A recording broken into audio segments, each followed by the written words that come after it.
Do you have a gem? What? Is that a question to ask? Do you have a gem? No, I'm not joking. I'm asking it. Truly, I'm asking the question. Do you have a gem? Maybe yes, maybe no. Do you know how hard it is to find a gem? How rare they are? You have to dig and dig and dig. You have to spend days and nights to find gems. I have not just one, but a lot of gems with me. Now you must be wondering, what? Lot of gems? Yes. I'm not talking about the stone gems. I'm talking about the people of your kind. People who have extraordinary behaviors. People who are always willing to help others. Who have golden hearts like yours. The other day, I noticed something. Where I live, there are trees which are full of flowers, a specific kind of flower, but then you don't know the name of it. We call it Sepalika, and in the morning, the tree is full of flowers, and some of them you can find them on the floor. So we usually clean our gardens, and someone is always have the responsibility.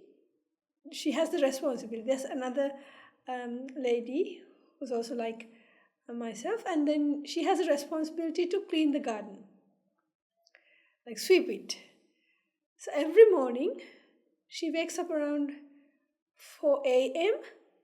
and she sweeps and she cleans the whole garden. And what I noticed was, when I went to pick some flowers, there was a pile of flowers next to the tree. And I was wondering, what? Normally, this is not something that happens regularly. So what's the difference? Oh, then I got to know she had picked all the flowers and then had cleaned the garden. She had gone an extra mile to help others, to make others happy. Why did she do that? She could have just swept it and then had gone to her work. But instead of that, she had spent an extra amount of time to pick the flowers and leave it in a basket next to the tree for those who are coming to pick flowers. So that it has saved the time as well as the flowers for someone to use. I mean, let's look at it this way. What is the easiest way to do that work, to sweep the garden? You could have just started from one end and could have finished it as quickly as possible. But instead, she had taken a spare amount of time and had picked those flowers and piled them up to be used by someone else. Isn't it amazing? Hasn't she gone an extra mile for others? Don't you think that she's a gem? Well, I am living with that kind of people throughout of my life. Every day, from morning till evening. Those are the people that I always hang around with. Those are the people that I get to associate. How about you? I know that you are also like that. You are also ready to run an extra mile. Let me tell you another lady. We go to school in the morning. We have kids, we have students, we have school, and we go to school in the morning. There's a teacher. She comes to school early morning and teaches in the school all 8 periods, standing. Just she writes something on the board and then just goes around the class from student to student, and then she makes their mistakes and helps them with whatever they needed. That's how she spent the whole time in the school. And after that, she does another extra class for us.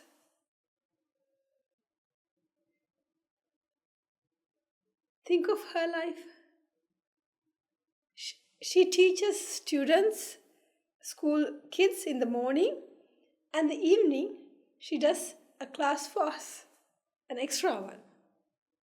She could have gone home and had done her household chores, or maybe she could have taken a rest in the evening. But instead,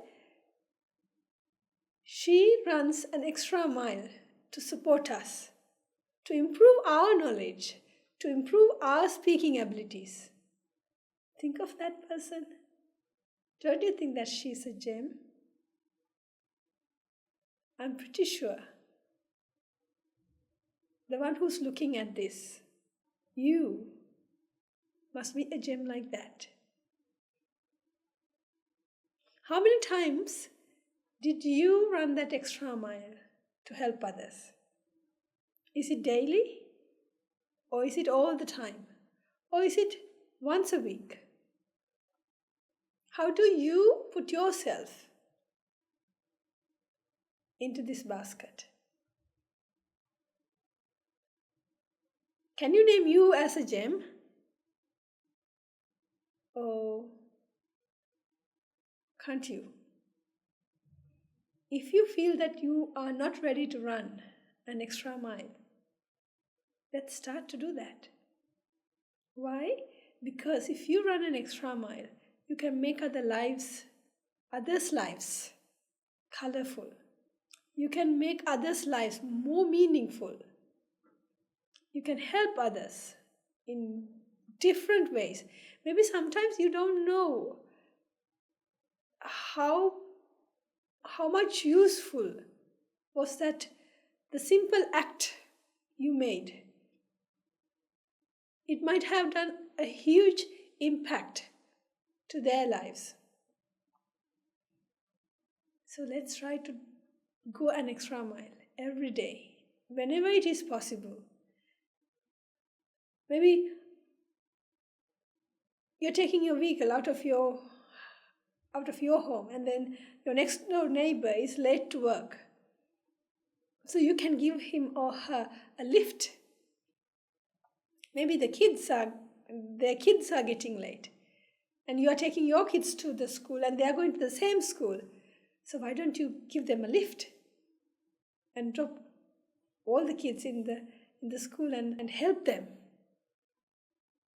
Putting this extra mile or going this extra mile, don't take it as a burden. Don't take it as something huge, something that blocks your work, that something distract your lifestyle.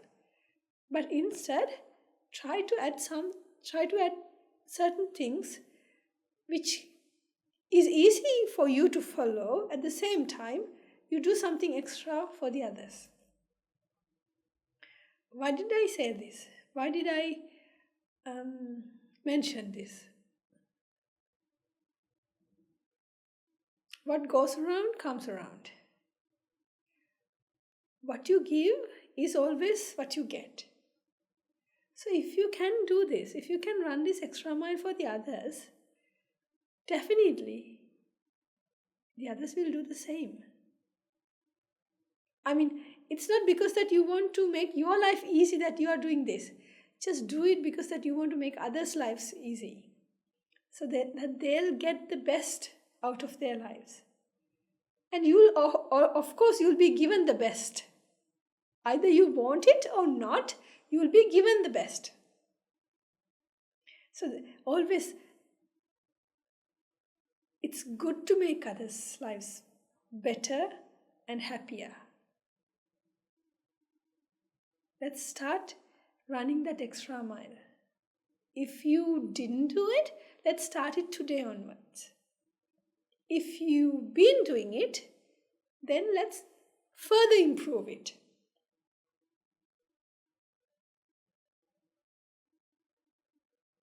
Yeah?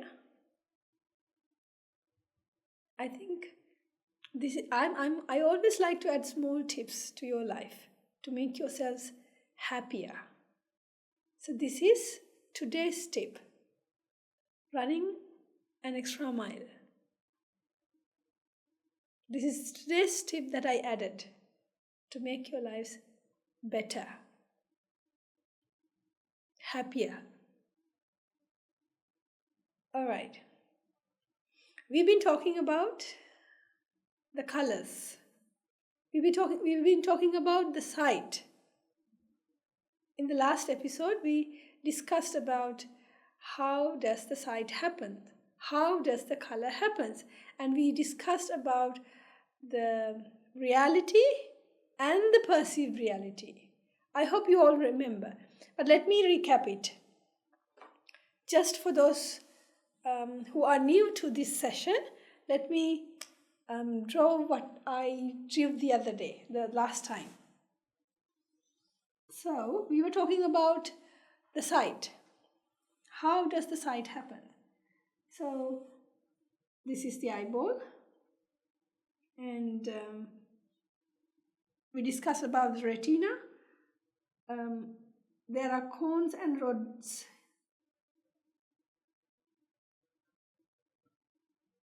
in the retina. You can find cones and rods located in the retina, and then these cones and rods, these cells, they create signals depending on the intensity of the light. All right. The light rays are coming from the object, reflected from the object, and then they are gathered here, the retina.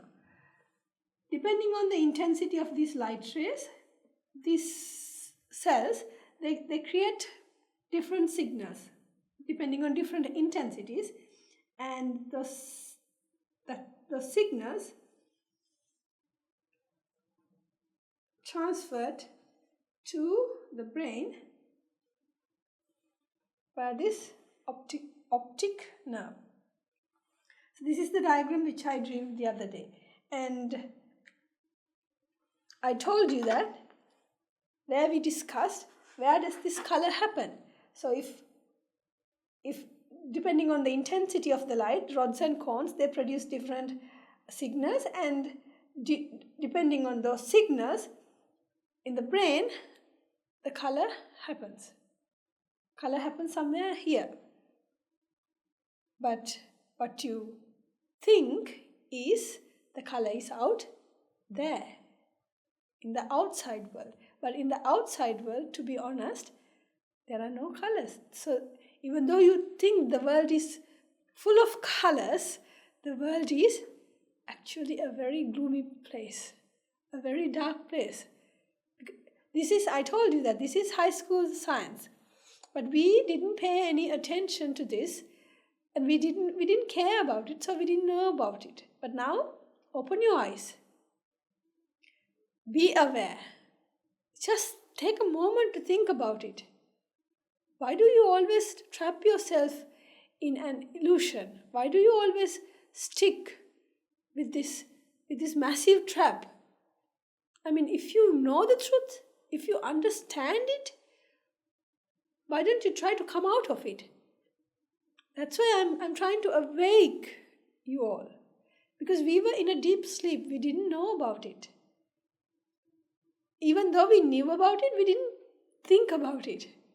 There are certain things that you know about them, but you don't think much about those things. So then they're there, and you don't care about those things. You're living your life. This is something like that. We knew it. We knew that this is high school science. We knew that this is how the sight happens, the seeing process happens. But we never thought that if the color happens here, if this is the process of sight, then if the colors are happening here, if these are the cells responsible to produce the colors, why do we always point our fingers out? We never questioned that. But now this is the time to question. Question yourselves. Question the science. If the science says that, then question it. Whatever you perceive and whatever the truth are two different things. How come does that happen? Where has it gone wrong? Why don't you try to awake yourselves? How long that you want to be blinded? How long that you want to live like this? You know it, but you just pretend. You just like, you don't know. You just not pretend that, but then you don't know. How long do you want to act like that? Or else, don't you want to find the truth? Be a truth seeker. Why? The truth will set you definitely free. That's what the Bible says. Truth will set you free. So then, try to become a truth seeker. You just spend your life, days and nights, just go, I don't know, do the same, go to school, go to office, and go on picnics, and you travel around the world. You just spend the days. But take a moment to think about it. Because this is your precious life. You are spending your life. But if the life that you spend is something fake, that means you are trapped inside your thoughts, inside your mind. Then try to come out of it. Be mindful. Be aware about what's happening. That's why I ask you to be awakened. So, what happens here is, depending on the intensity, colors are produced, and it is something happens in the brain. So then why do we point our fingers out if the colors are happening here? Then whatever that you perceive right now as the world, which is very colorful, is it truly out there, or is it something that truly happens in the brain or in your mind? Think of it. This sight process is not something that an entity thing. It's not something that a kind of, it's like sealed and it just comes as a parcel. It's a collection of causes which we didn't know. Maybe we knew it, again, we didn't think about it. How does it happen? Think of this. Just think about this nerve cell, the optic nerve. How many nerve cells are there? Do you know? No, we never knew. We never know because it's not something countable. There are maybe millions or billions of cells combined here to bring these signals which are formed here. There are millions and zillions of cells gathered in the optic nerve. So then each and every nerve cell contributes for the sight. Each and every nerve cell. So sight happens here, and then every nerve cell. How many nerve cells? You don't know. And you know that normally a nerve cell is like this.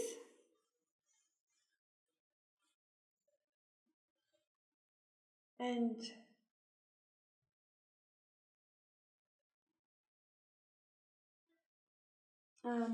from one nerve cell to the other, there's a space between these two nerve cells. So this is one nerve cell, and this is the latter part of the other nerve cell. So there are chemicals in this space. Different types of chemicals are there. So what happens is, when a signal is passed from one nerve cell to the other, the signals are coming through this nerve cell, and thus the chemicals are released here. So then the electric signal is taken into the other cell. So different types of chemicals are filled in this ganglion. There are different types of chemicals. So now you tell me, the signal is coming from this side. So the signal is going from that direction to this. So once the signal comes along the neuron cell, so a chemical reaction or chemical exchange of chemicals happen here, and then that signal is transferred to this nerve cell. So how many nerve cells like this are there in this optic nerve? We don't know about it. We don't know the number of nerve cells. How do we know that each and every ganglion act like this? How do we make sure that? I mean, something happens here, and we think that what happens here is out there. But to be honest, for this to happen, how many things should be aligned along the path? How many causes should be gathered along the path to happen this site? There are numerous causes. You can't really count on it. You can't really count the number of causes that are lying behind to help to form this process. Different types of chemicals are there. Number of nerve cells are there. So then collection of all these causes are coming together to create this. I just took the optic nerve here as an example. Just I talked about the optic nerve. But then, is that only the optic nerve? What about the brain cells in this optic lobe or in this center? What about those cells? What about the whatever the liquid inside this eyeball? What about the lens here? Are you sure that it's evenly distributed? And what about these cells? The rods and the cones. There are, that some of those cells are, we call them rods because they are this shape, and then some of them are cones. What about those cells? And the chemical environment of those cells. So how many causes are aligned behind this incident, behind this phenomenon? Numerous causes. You can't really count them. Do you see that? Do you see something here? Do you sense something here?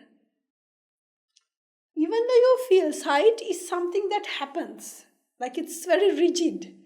That's the feeling we have about sight. Sight? Oh yeah, I can see that. Can't you see that? I can see that. That's something that you feel like it's something that you do. You feel that it is something that you have the ownership. If I want, I can look at that. If I don't want, then I'm not going to. So you feel like this sight is something that is under your control, under your authority, under your government. It's something that is controlled by you. But is it something that is controlled by you, or is it something that happens with the alignment of millions and zillions of causes? I know that. It's very hard to believe, because that I told you, we've been living in this mythology. I know that we could see the world, but we were blinded. We were blindfolded. We didn't know the truth. That's why it's very difficult. You're questioning back. You're asking the question, how does it happen, ma'am? How does it happen? It's not something that we knew. It's not that something we learned. Yes, I know. That's why even I was shocked when I first listened to this. When actually I listened to these sermons for like this, I don't know. I've been following this teaching for 8 years now. That's why the very first day when I got to listen to this, I was shocked. I couldn't believe my ears. I couldn't believe myself. What? That what we learned and what I've been knowing, what the knowledge I had, the things I knew as the real, isn't that a truth? Then I wanted to learn more and more. I wanted to know more about it. That's why I followed it for 8 years. That's why I was so curious. If it is not what I have learned, or if it is different from what I have learned, then what is it? How does it happen? I mean, everything, every single component contributes for this. So how come do you say that you have the ownership for this? If something has gone wrong here in one ganglion, if the chemicals in this area has undergone some different chemical reaction, something has happened here in one ganglion, how come you say that the signal coming from this nerve cell is transferred to this one in a correct way? You don't know about it. It just happens depending on the causes.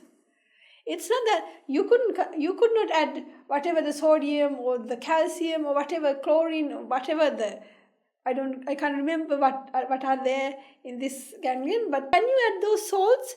Can you add those chemicals? Can you add those molecules to this space? Can you do anything regarding that? No, you can't. It's just something that happens depending on the concentrations, depending on the amount of the salts or whatever the levels in the body. It regulates automatically. It's not something that we can control, that we can regulate. If one of the chemicals are absent, can I go to the lab and add that? I can't do that. It's not something possible. So we don't know what exactly happens there. But we think this is something that is under our control. To be honest, is it under our control, or is it something that happens with the alignment of all these causes? So then it happens with the alignment of millions and zillions of causes. That is a cause-driven reaction. Something that happens with millions and zillions of causes. Not something that we can manage, not something that we can start or we can stop. It happens if everything is working perfectly fine. If not, haven't you seen people who have perfect eyes but then they can't see? Haven't you seen that people, some of them, they have medical conditions, they have diagnosed with certain things in the optic nerve. What if you might say, but then what I perceive is same as the other one's perception. Whatever I see, now you are looking at your screen, and you might say that if I show this screen to someone else, that one also recognize that this is a lady talking in this video. How do you know whatever he or she perceive is as same as your perception. Maybe he or she next to you is perceiving something, but the name that they have given for that perception is same as what you are telling. Let's say, as an example, let's take this marker. If I ask you the color, you tell me, oh, that's red color. That's a red color marker. And yes, of course, I would say the same. Yes, it is red color. But how do you know what I perceive is red? What I perceive as red as same as the red that you perceive. How do you make it sure? That is something that we never can do. Because what you perceive is what you perceive, and what I perceive is what I perceive. None of us had the authority to check each one's perceptions. I never got any chance to check your perception. I didn't get a chance to enter to your brain and check that perception. I didn't get an opportunity, and you didn't get an opportunity to check my perception either. So how do you know that we are calling the same red color as red? Maybe what I perceive is black, but depending on the teachings, since I was young, I was told that this is red, but whatever I perceive could be black. But I have given the name red. Do you get what I'm trying to convey? Try to dig deeper and deeper. You should understand this.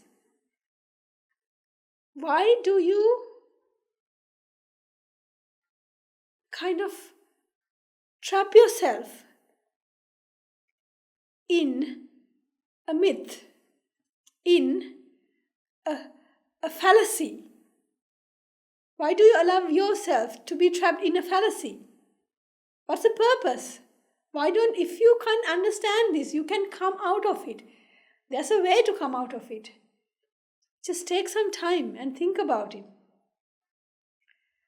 When you talk about this sight, the sight is not something that happens it's not something that an entity.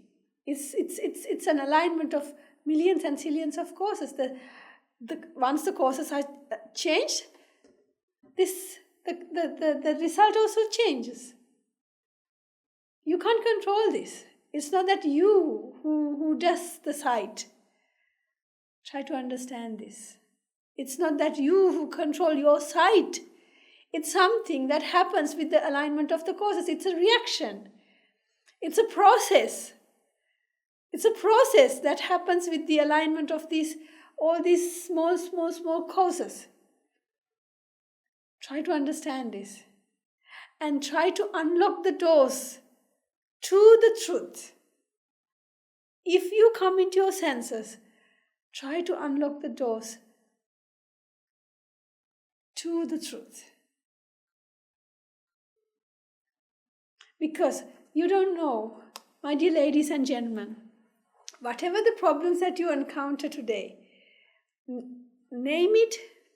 Doesn't matter whether it's the problem that you had with your colleagues, the issue that you had with your boss, or maybe you had a fight with your spouse, who knows, and your kids are giving you problems, and your neighbors, maybe, who knows, whatever the problem that you have, whatever the things that make you unhappy,